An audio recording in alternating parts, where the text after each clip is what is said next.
Voilà, bonjour à tous. Merci pour ces bons moments, pour la présence de Dieu. Voilà, ce matin, j'avais à cœur de vous parler sur un passage particulier du prophète Ésaïe. On va y venir, un magnifique passage. C'est le livre d'Ésaïe, vous connaissez, je suppose, vous aimez. Ouais. Moi, j'aime beaucoup le livre d'Ésaïe. Enfin, j'aime beaucoup la Bible. Mais vous êtes d'accord avec moi qu'il y a des livres qu'on préfère. Donc, je préfère Ésaïe à certains autres livres. Et Ésaïe, un prophète qui est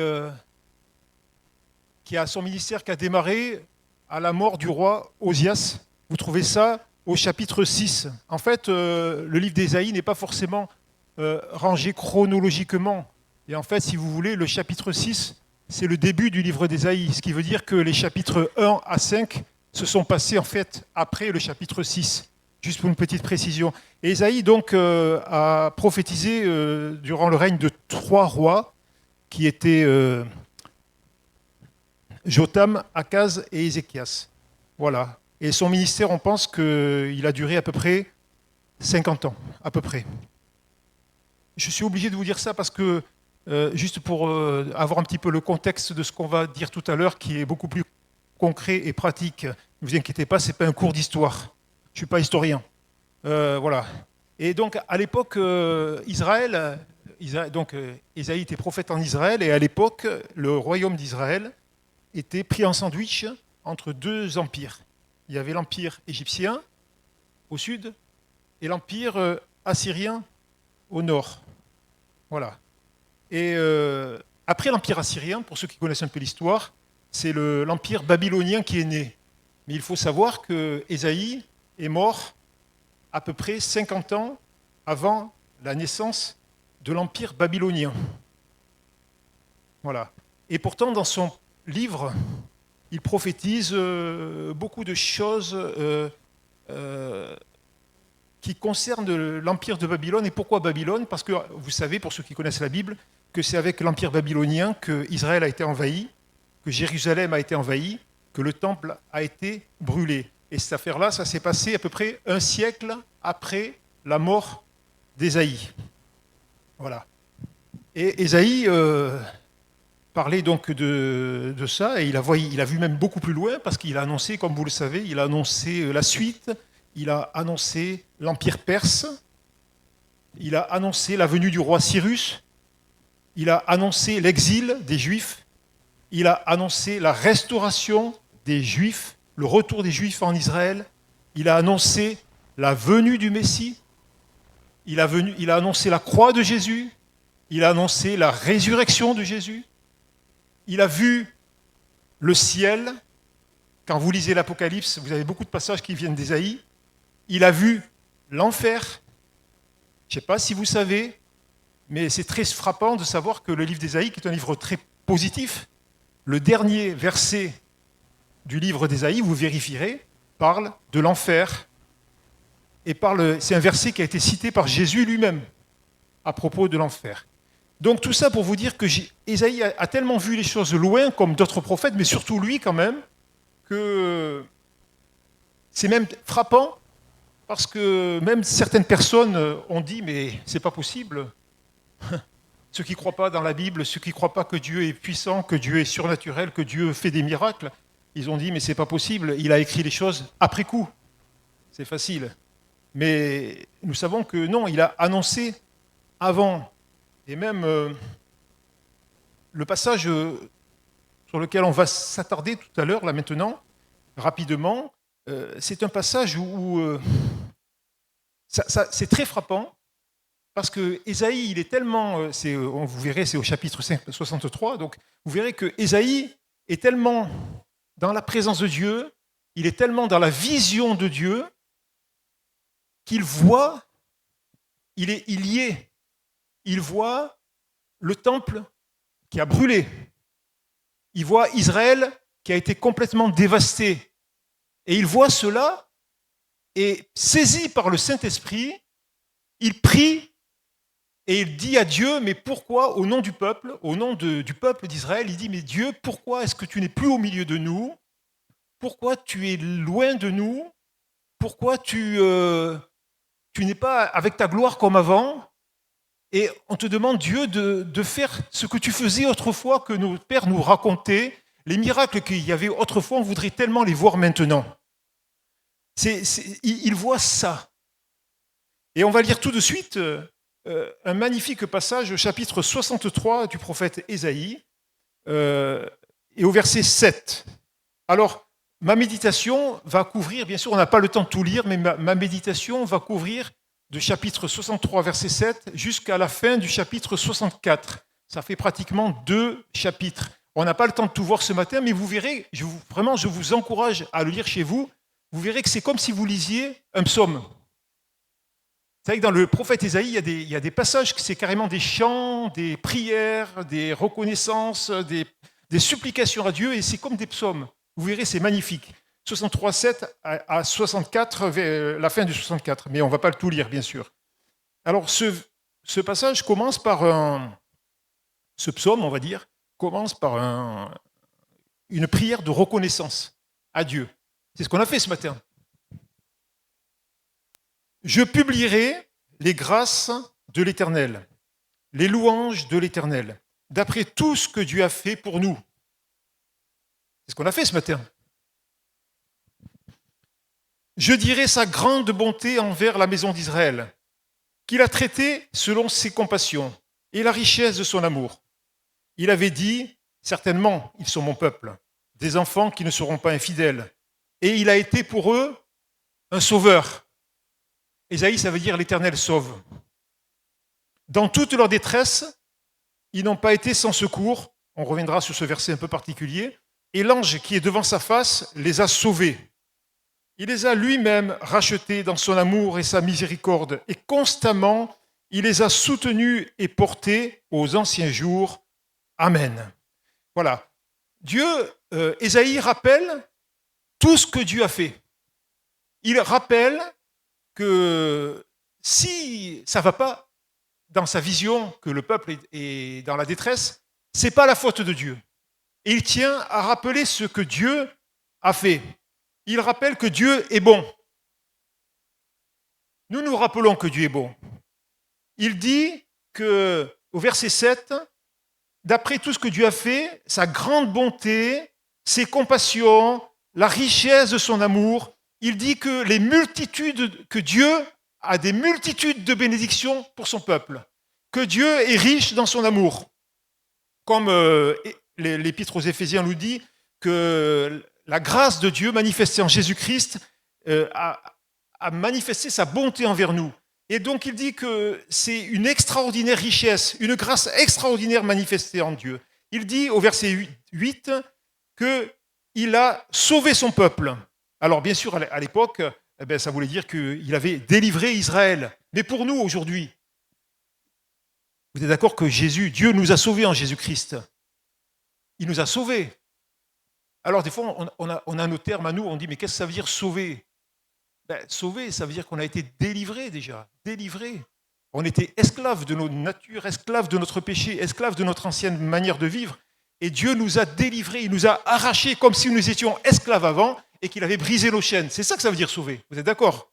Entre autres. Et dans toute leur détresse, ils n'ont pas été sans secours. Alors c'est un problème de traduction. Ce verset est difficile, il est mal traduit. Et donc, ce verset dit, dans toute leur détresse, écoutez bien, dans toute leur détresse, il a été lui-même dans la détresse. C'est ce que la version Semeur dit. La version Second 21 dit, dans toute leur détresse, il a souffert avec eux.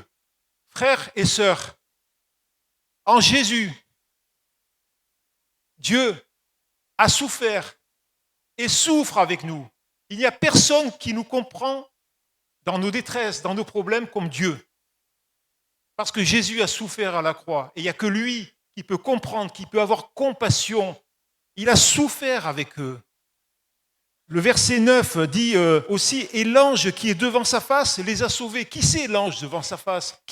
C'est l'ange qui est devant sa face. Qui est l'ange qui s'est tenu devant la face de Dieu, qui voit la face de Dieu ? C'est l'ange de l'Éternel dont la Bible parle, Jésus. Tout ce passage nous parle de Jésus. Il nous parle de la compassion de Jésus, il nous parle du salut de Jésus qui a souffert pour nous et qui souffre avec nous.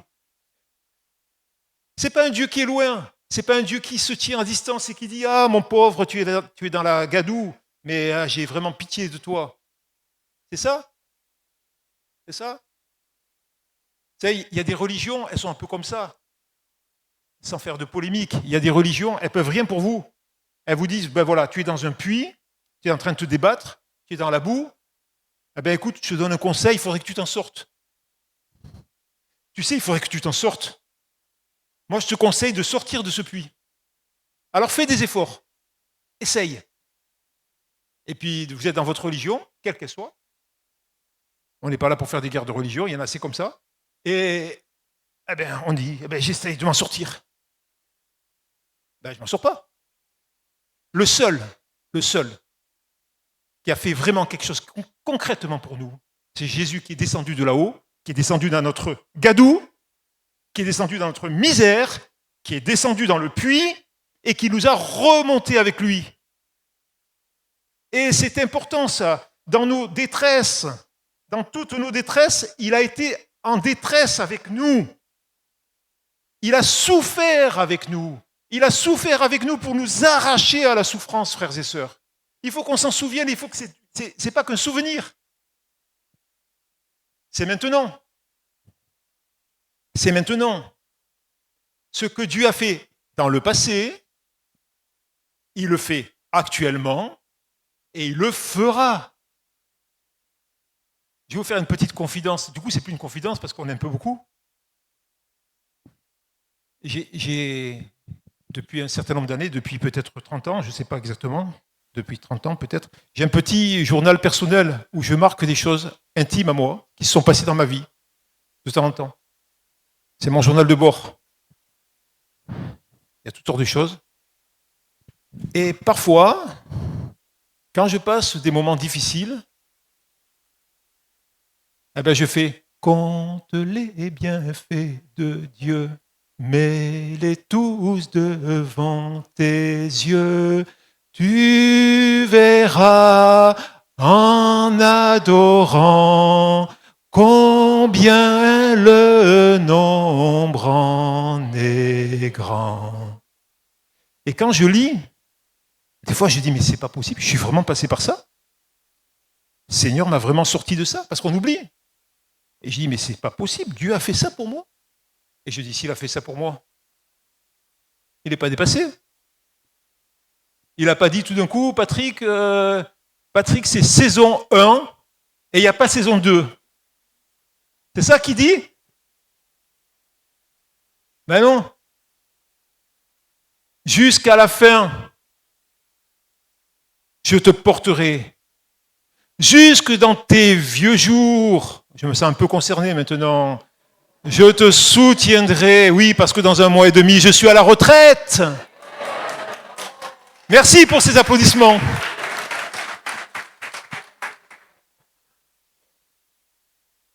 Amen. Est-ce qu'on est encouragé ce matin? Prends courage, mon frère, ma sœur. Souviens-toi de ce qu'il a fait pour toi. Ce n'est pas un Dieu du passé, c'est un Dieu du présent, un Dieu du futur. Amen. Et alors, pour le deuxième point, réalisation. Ouais, j'ai oublié de vous dire, hein, le titre de mon message, c'est reconnaissance, réalisation, rétablissement. Reconnaissance, réalisation, parce qu'il faut, le peuple, ça ne va pas. Israël ne va pas. Dans la vision d'Ésaïe, il se projette 100 ans après. Et là, verset 11 du chapitre 63, il dit « Alors, le peuple se souvint des anciens jours de Moïse. Où est celui qui les fit monter de la mer avec le berger de son troupeau ?» Là, il parle de la mer Rouge, du passage de la mer Rouge avec Moïse. Et le peuple dit, mais où est-ce que Dieu est, le Dieu du miracle? Où est-ce qu'il est le Dieu du miracle qui nous a fait traverser la mer Rouge? Où est celui qui mettait au milieu d'eux son Esprit Saint, qui dirigea à la droite de Moïse par son bras glorieux? Ça veut dire que quand Moïse a étendu la main, Dieu était avec son bras, qui fendit les eaux devant eux pour se faire un nom éternel, qui les dirigea au travers des flots comme un coursier dans le désert sans qu'ils bronchent, comme la bête qui descend dans la vallée. L'Esprit de l'Éternel les a menés au repos. C'est ainsi que tu as conduit ton peuple pour te faire un nom glorieux. Voilà un peuple qui dit mais où est-ce qu'il est Dieu? Où est-ce qu'il est? Où est-ce qu'il est le Dieu du passé? Où sont les miracles? Où sont les miracles? Où est la gloire de Dieu? Et verset 15, il parle au nom de Dieu, au nom du peuple. Il dit, regarde du ciel, c'est une prière, et vois, de ta demeure sainte et glorieuse, où sont ton zèle et ta puissance? Le frémissement de tes entrailles et tes compassions ne se font-ils plus sentir envers nous? Donc là, il dit, mais nous, on ne voit plus la manifestation de l'amour de Dieu. Où est l'amour de Dieu? Ça peut arriver. Vous avez l'impression, dans certains passages de votre vie, que Dieu ne vous aime pas ou ne vous aime plus.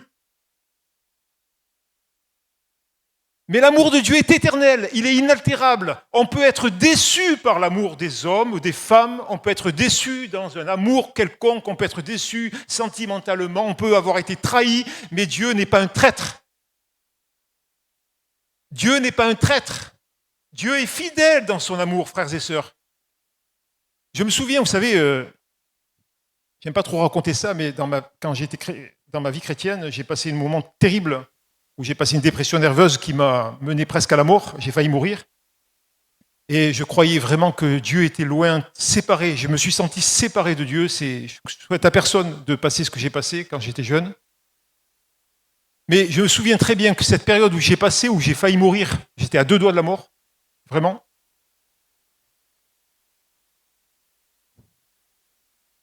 J'ai tenté de me suicider. Chrétien, baptisé du Saint-Esprit. Ça n'arrive pas à tout le monde, ça n'arrive pas qu'aux autres.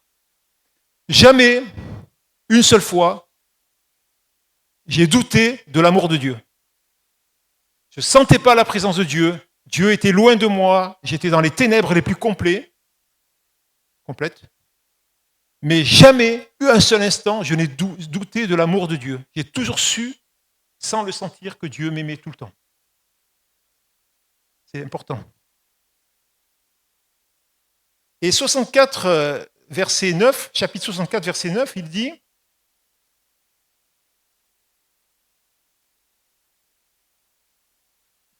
Tes villes saintes, donc les villes d'Israël, je rappelle toujours qu'ils voient ça en vision, c'est pas fait. Tes villes saintes sont un désert, Sion est un désert, Jérusalem une solitude, notre maison sainte, le temple de Jérusalem. » C'est ça que ça veut dire, hein? Le temple de Salomon, notre maison sainte et glorieuse, où nos pères célébraient tes louanges, est devenue la proie des flammes. Ils voient ça en vision, vous vous rendez compte? C'est pas fait. Tout ce que nous avions de précieux a été dévasté. Après cela, ô Éternel, te conduiras-tu? Est-ce que tu te tairas et nous affligeras-tu à l'excès? Voilà. Tout va mal. Et je ne veux pas vous donner le bourdon ce matin, mais vous savez, en tant que chrétien, en tant qu'Église, donc ces passages-là, on en parle, c'est pour nous et c'est pour l'Église. Ce n'est pas pour faire de l'histoire, ça nous concerne nous maintenant. Vous savez, on est toujours pris un peu entre deux extrêmes. Il y a l'extrême qui dit rien ne va. On fait de l'introspection maladive, on regarde tout en noir, et on dit rien ne va, tout va mal. C'était mieux avant. Avant, il y avait les réveils. Avant, il y avait des miracles. Avant, il y avait la gloire de Dieu. Avant, il y avait des milliers de gens qui se convertissaient. Avant, c'était mieux. Je parle au niveau église, les églises, en France, dans le monde. Et ça peut être aussi vrai dans notre vie. Avant, c'était mieux. Ça, c'est un extrême. Et un autre extrême, c'est que quand il y a des problèmes, on dit mais tout va bien, tout va bien, tout va bien. Ça peut être parfois un peu notre problème. On veut tellement... Vous savez qu'il y a des gens, ils ont peur presque de dire qu'ils ne vont pas bien, parce qu'ils disent mais je ne glorifie pas Dieu. Ben, on ne glorifie pas Dieu en mentant. On ne glorifie pas Dieu en disant quelque chose qui n'est pas. Là, actuellement, quand on a loué Dieu en esprit et en vérité. En vérité. On a dit des choses qui se sont passées, vraiment, on a dit merci à Dieu pour des choses, pas qu'on a rêvé, mais qui se sont passées dans notre vie. Et parfois, on a la tentation de dire, mais non, je veux être positif. Je veux être positif. Je veux glorifier Dieu, je veux que ça soit positif. Et est-ce que ça va, frère? Ah oui, tout va bien. Est-ce que votre famille va bien? Ah oui, ma famille, c'est le paradis. Est-ce que votre travail, ça va? Ah oui, oui, tout baigne au travail. Le patron, il est formidable. Il m'a augmenté de 300%. J'exagère, je rigole, je plaisante. Mais vous comprenez ce que je veux dire simplement? Avec le Seigneur, c'est un peu comme chez le médecin, un bon médecin en tout cas.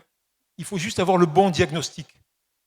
Comme le contrôle technique de la voiture, il faut juste le bon diagnostic. Seigneur, mais quelle est ma situation? Pas par rapport à ce que je ressens, pas par rapport à ce que je crois, pas par rapport à ça, mais quelle est ma situation par rapport à la parole de Dieu? Et on a besoin de simplement d'avoir un constat lucide, ni négatif ni positif, et dire Seigneur, mais est-ce que pour ma vie, est-ce que le zèle, alors là franchement, sentez-vous à l'aise, je parle pour moi. Je parle pour moi. Est-ce que le zèle, il ne serait pas refroidi? Est-ce que je ne suis pas devenu un peu trop sage? Est-ce que mon amour, la Bible parle du premier amour, comme des amoureux. Et est-ce que mon amour avec toi, Seigneur, c'est le même? Est-ce qu'il a même grandi? Tu vois? Et il faut donc, Seigneur, voilà, c'est juste pas pour me culpabiliser, mais juste pour aller plus loin, pour m'améliorer, pour me soigner. Peut-être que j'ai une maladie spirituelle. Et au niveau église, c'est pareil. Mon église, gloire à Dieu, il y a la gloire de Dieu. Heureusement, on n'est pas le temple de Jérusalem, il n'a pas brûlé. Mais est-ce que le Seigneur ne voudrait pas manifester sa gloire beaucoup plus au milieu de nous? Est-ce qu'il ne voudrait pas descendre dans sa gloire d'une façon beaucoup plus évidente? Est-ce qu'il ne veut pas faire sentir sa présence d'une façon... Merci Seigneur pour tout ce qu'il fait. On n'est pas là pour abaisser ce que Dieu a fait, mais est-ce que Dieu ne veut pas faire plus? Est-ce que tu n'as pas envie d'aller plus loin avec Dieu? Donc tout ça pour dire qu'il y a un constat lucide. Il ne s'agit pas de dire que Dieu n'est plus au milieu de nous. Dieu est au milieu de nous. Amen. Jésus est là, au milieu de nous. Mais peut-être qu'il veut être beaucoup plus au milieu de nous. Et là, il s'attaque aux causes de la maladie. 63, verset 10. Oh, que ce passage est beau. Mais tout ce passage qu'on a lu, c'est l'Ancien Testament, il parle de Dieu le Père, Dieu le Fils, Dieu le Saint-Esprit. On a vu Jésus, là on va voir le Saint-Esprit. Vous croyez que Dieu, c'est Dieu le Père, Dieu le Fils, Dieu le Saint-Esprit? C'est pas trois dieux, hein? C'est un seul Dieu. Compliqué parfois, on ne comprend pas tout, mais c'est un seul Dieu en trois manifestations, on va dire. En trois manifestations. Dieu le Père, Dieu le Fils, Dieu le Saint-Esprit. Dieu est Dieu, il est éternel. Il n'a pas été créé, il n'a pas marié, il n'a pas de femme, c'est pas Marie sa femme, mais c'est Dieu le Père, Dieu le Fils, Dieu le Saint-Esprit, un seul Dieu. Et chapitre 63, verset 10, il dit « Mais ils ont été rebelles, ils ont attristé son Saint-Esprit. » C'est exactement ce que l'apôtre Paul cite, ce verset. « N'attristez pas le Saint-Esprit. » C'est de là qu'il a pris. Ils ont attristé son Saint-Esprit. Il est devenu leur ennemi. Il a combattu contre eux. Il y a trois passages ici, dans l'Ancien Testament, il n'y a que trois passages où on parle du Saint-Esprit comme le Saint-Esprit. Ici, il y a au verset 11, vous le regarderez, et le psaume 51. Vous le chercherez. Et donc, là, une des causes de la maladie, il dit, mais ce n'est pas la faute à Dieu. Comme on l'a vu tout à l'heure, Dieu est bon, Dieu a répandu sa bénédiction sur le peuple. Dieu m'a jamais fait de mal. S'il y a un problème, c'est jamais la faute de Dieu, c'est ma faute. Et donc, il dit, mais ils ont attristé le Saint-Esprit. Attrister une personne qui est le Saint-Esprit, ça veut dire faire des choses, ne pas tenir compte de son avis, ne pas le respecter, ne pas l'honorer. Et quand le Saint-Esprit est triste en moi, je suis triste. Et si vraiment, parce que vous savez, il y a plusieurs sources de tristesse. On peut être triste parce qu'on est dépressif, j'en ai parlé tout à l'heure. On peut être triste parce qu'on traverse des problèmes. On peut être triste parce qu'il y a le deuil. On a perdu quelqu'un. Tout ça, c'est des choses de la vie normale. Mais on peut être triste parce que la relation avec Dieu, elle est plus au top. Et dans ces cas-là, il n'y a pas de solution autre que de revenir au Seigneur et de dire, Seigneur, rends-moi la joie de ton Saint-Esprit, comme c'est écrit au psaume 51. Voilà. Et il dit, même au verset 11, où est celui qui les fit monter de la mer? Où est celui qui mettait au milieu d'eux son Esprit Saint? Il dit, mais où est-ce qu'il est, ce Dieu qui... Ouais, la présence du Saint-Esprit, et alors à l'époque, pour le peuple, la présence de Dieu était évidente par la nuée, le nuage qui les accompagnait. Et il dit, mais où est-ce qu'elle est, cette présence? Cette présence n'est plus évidente. Et même au verset 14, il dit, l'Esprit de l'Éternel les a menés au repos. Et il dit donc, vous voyez, il y avait le Saint-Esprit qui les conduisait, et maintenant, ce n'est plus le cas. Alors ça, c'est les causes de la maladie. Et maintenant, on va venir rapidement à la guérison, au rétablissement. 64, verset 6, il dit, Ésaïe, il n'y a personne qui invoque ton nom, qui se réveille pour s'attacher à toi. Aussi nous as-tu caché ta face et nous laisses-tu périr par l'effet de nos crimes. Il n'y a personne. Dieu cherche des intercesseurs. Dieu cherche des femmes et des hommes de prière qui se tiennent devant lui pour crier pour eux, pour leur famille, pour l'Église. Frères et sœurs, je me mets dans le lot. On a besoin moins de parler, moins de critiquer, moins de faire de la morale, mais on a besoin de crier à Dieu et de prier Dieu. On a besoin que le Saint-Esprit vienne nous secourir parce que prier, naturellement,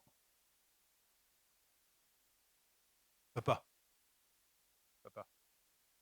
Enfin, on peut prier, faire une prière.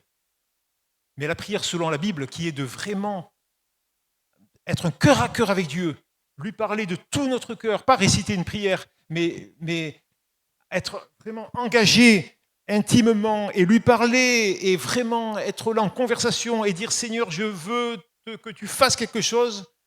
On a besoin, frères et sœurs, chacun d'entre nous, de retrouver ça. Vous croyez? On a besoin de retrouver ça. C'est le remède. Et il dit aussi, verset 16, tu es cependant notre Père. Il y a très peu de passages dans l'Ancien Testament où, dans une prière, on parle à Dieu comme un Père. Dieu, il y a plusieurs passages dans l'Ancien Testament où Dieu parle, qu'il est dit qu'il est le Père du peuple.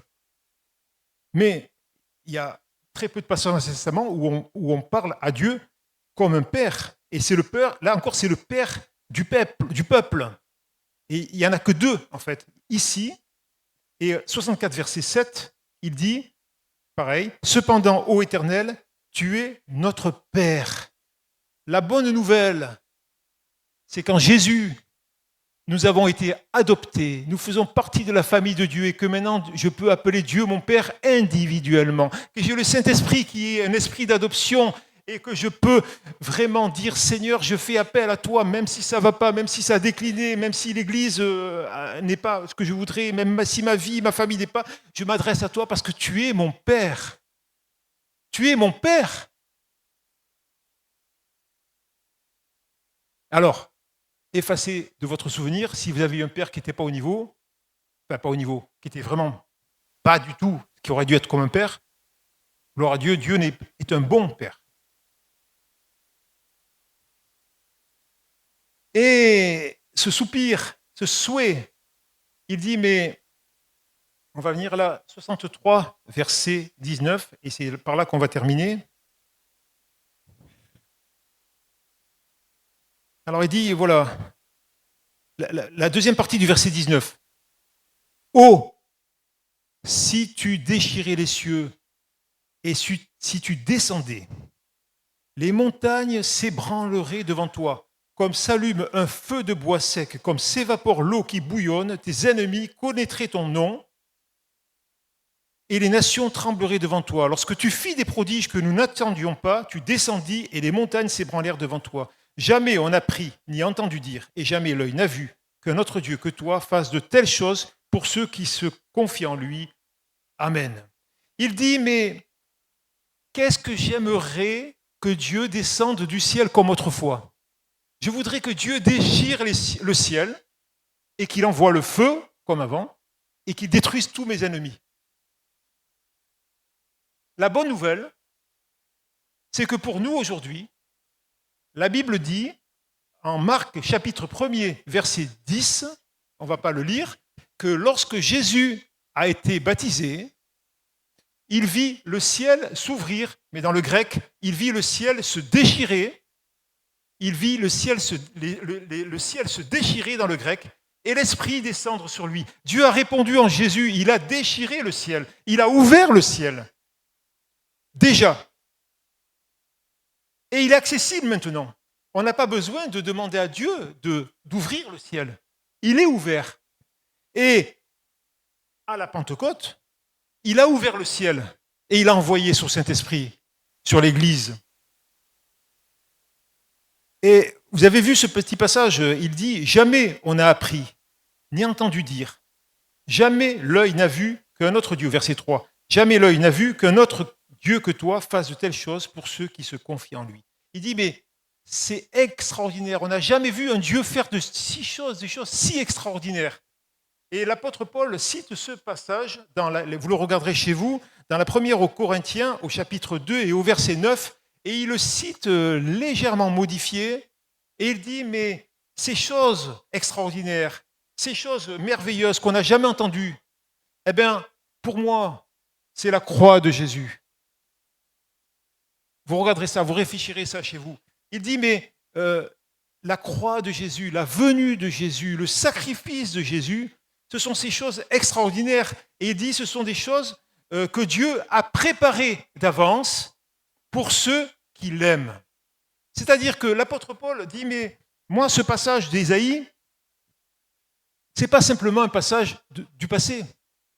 Ce n'est pas un passage de nostalgie où Ésaïe dit ah, si tu déchirais le ciel et si on voyait ces choses. On n'a jamais entendu dire que Dieu fasse des choses si extraordinaires dans le passé. Mais l'apôtre Paul dit mais Dieu a fait des choses extraordinaires dans le présent, avec la croix de Jésus, avec la venue de Jésus, avec son sacrifice. Dieu a fait des choses extraordinaires et en plus, il les a préparées pour ceux qui l'aiment. C'est-à-dire que c'est pour maintenant, c'est pour demain. C'est-à-dire que la gloire de Dieu, à cause de la venue de Jésus, est possible pour maintenant. On peut la retrouver maintenant. Ça veut dire que lorsque il y a un déclin dans ma vie, lorsque le feu se refroidit, ça arrive. Lorsque le feu se refroidit, parce que, pourquoi le feu peut se refroidir? Parce que la vie, elle n'est pas rigolote. Parce que vous recevez des seaux d'eau froide tous les jours sur la tête. Parce qu'un jour c'est un souci, parce qu'un jour c'est une déception, parce qu'un jour c'est une maladie, parce qu'un jour c'est un deuil. Vous recevez tous les jours des seaux d'eau sur la tête. Le diable vous balance des seaux d'eau sur la tête. Il y a une flamme qui brûle, et il y a d'un côté un qui vous balance des seaux d'eau, et il y en a un où on va vers lui et on dit « Seigneur, mets de l'huile, mets du pétrole ». C'est ça qui se passe dans la vie chrétienne. Excusez-moi d'être très imagé. Comme ça, on est loin de la théologie, on a bien compris. Ça, au moins, vous retiendrez l'image. Vous direz, Patrick, c'était un peu compliqué ce que tu as dit, mais j'espère que vous avez retenu ça au moins. Il y a une flamme qui est alimentée par du pétrole. Il y en a un qui vous balance des seaux d'eau et l'autre qui vous dit, mais prends du pétrole. Ça va, ça? Et cette flamme, à un moment, ça vacille. Ça s'éteint. Et Jésus, il a dit quand même, il est parlé de Jésus, il est quand même celui qui n'éteint pas le lumignon qui fume. Le lumignon, c'est un petite mèche qui est en train de se consumer. Il n'éteint pas, il ranime. Seigneur, ranime la flamme. Ranime le feu en moi. Et la seule façon de ranimer le feu en moi, c'est pas, je vais faire des efforts, je vais y arriver. Ça marche pas, ça marche pas. Je vais prier 3 heures au lieu de 2 heures. Je vais me lever à 2 heures du matin et je vais prier. Vous arrivez avec les yeux cernés et ça marche pas. Et l'autre solution, qui est de dire je crie, je chante, je loue, je chante, je loue, Dieu, tout va bien. Ça marche pas non plus. La seule vraie solution, c'est de revenir à la source. Tout simplement. Comme des enfants, dans la simplicité. Dire Seigneur, je ne suis pas là pour faire du cinéma, ça va moins bien que ça n'a été, mais je sais que tu n'es pas là pour me juger, tu es là pour m'aider. S'il y a un problème, s'il y a un truc qui ne va pas, tu vas me le montrer et on va mettre les choses au point, on va mettre les choses au clair. Et si c'est autre chose, si c'est les épreuves du diable, les attaques du diable, ben Seigneur, tu vas m'aider, tu vas me remettre du feu. Et est-ce qu'on n'est pas là pour ça ce matin? Est-ce qu'on n'est pas là ce matin pour que, quand il y en a un qui nous a balancé des seaux d'eau froide, on n'est pas là pour retrouver, avec la grâce de Dieu, avec l'amour de Jésus, on n'a pas besoin d'émotions, on n'a pas besoin de sensations. On peut en avoir, mais on ne les cherche pas, c'est ça que je veux dire. Mais juste venir à la source de l'amour du calvaire. À la croix, il a tout pourvu. À la croix, il y a tout. Dans le sacrifice de Jésus, il y a tout ce dont nous avons besoin. Ce n'est pas Internet, ce n'est pas les bouquins, pourtant j'en lis beaucoup. Mais ce n'est pas tout ça. À la base, quand on revient à la source, c'est devant sa présence. Il faut absolument, frères et sœurs, et je parle pour moi, il faut que nous retrouvions le goût de l'intimité avec Dieu, tout seul avec Dieu, même si ce n'est pas spectaculaire, même si ça ne se voit pas. Être tout seul, personne ne te voit. Tu es devant Dieu et tu dis, Seigneur, fais-moi du bien. Seigneur, restaure-moi. Seigneur, ça ne va pas. Seigneur, je n'ai pas le moral. Seigneur, j'ai péché, je te demande pardon. Tu vois encore, je me suis trompé, je me suis planté, mais efface cela. Aide-moi à repartir et donne-moi la force pour aller de l'avant. Et pas être un nostalgique du passé. Pas dire tout le temps, ça allait bien autrefois, mais non. Mais dire, Seigneur, saisis-toi de moi pour que je sois en bénédiction pour les autres. Amen. Que Dieu se saisisse de moi, que Dieu se saisisse de nous pour qu'on apporte chacun pour notre part, qu'on prie pour que ce feu soit en premier en nous et se répande autour de nous. Le réveil commence toujours, le réveil spirituel commence toujours par 1, par 2, par 3. Qui prie. Que le Seigneur nous aide ce matin. Seigneur, nous sommes là et combien c'est bon de nous encourager les uns les autres.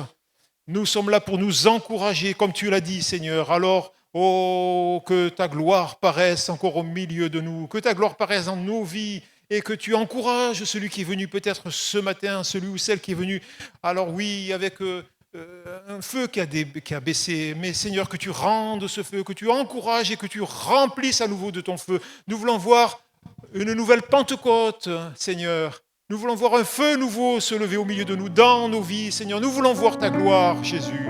Amen.